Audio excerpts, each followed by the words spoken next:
Zakariya daga ƙasar Benin. To Malam Zakariya daga ƙasar Benin kaga kuɗinka nan sefa na miliyan 2. Insha Allahu yanzu za a je a aika ma su a contact ɗin da ka aiko na adireshin nita. To kai ma ɗan uwa, 'yar uwa, aboki, ɗan uwa ko ina kake a faɗin duniya, wannan sirri mun baka shi darajar Annabi Muhammad sallallahu alaihi wasallam, ka ɗauka ka aikata kai ma ka mallaki kuɗaɗe kimanin miliyan 2.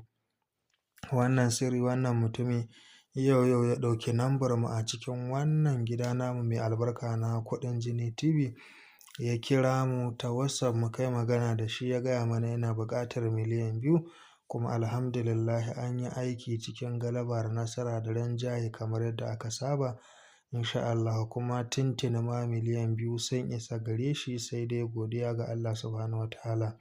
To muna godiya ga Allah subhanahu wataala. Assalamu alaikum warahmatullahi ta'ala barakatuhu al'ummar faɗin duniya, barkamu da sake haɗuwa da ku a cikin wannan gida mai albarka na Gobe da Nisa TV. To muna godiya ga masoyanmu, jama'armu, al'ummarmu na faɗin duniya, musamman mutanen ƙasarmu Najeriya, mutanen ƙasar Mali, Libya, mutanen Cote d'Ivoire, Ghana, Chadi, Kamaru, South Africa, ƙasar Cote d'Ivoire, Saudiya, duka muna godiya ga masoyanmu, jama'armu na faɗin duniya gaba ɗaya. Idan yau ka fara zuwa wannan gida, ka danna mana subscribing, ka danna mana alamar ƙararrawa, ta haka ne duk lokacin da muka ɗora asiri zai dinga zuwa gare ku kai tsaye.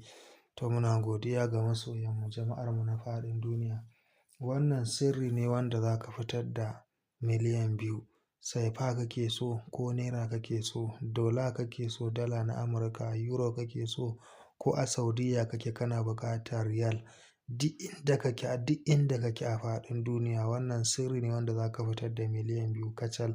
Ta iya yiwuwa jari kake so, ko basussuka ne suka yi ma yawa, ko kana da wasu matsaloli, ko hidindimunka na sallah da sauransu.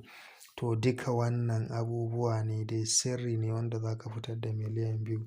Abin da ake so ka samu ƙaramin bokiti, ƙaramin bokiti mai marfi, akwai wani farin bokiti ɗan ƙarami mai marfi, ka je ka samo shi guda ɗaya, sai ka je ka siyo turarenka na Kanzul Mali da kuma Kanzul Lahi, duka ba su da wani tsada modern ɗin Saudiya.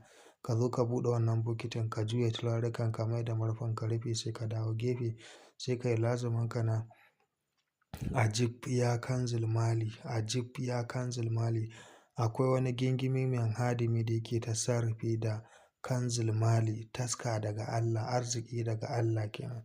Ajib ya Kanzul Mali, za ka yi wannan lazumi ne ƙafa 92,000, shine adadin Muhammadu, shine babban adadi. In ka kammala lazumin nan take ka buɗe bokitin, za ka samu adadin.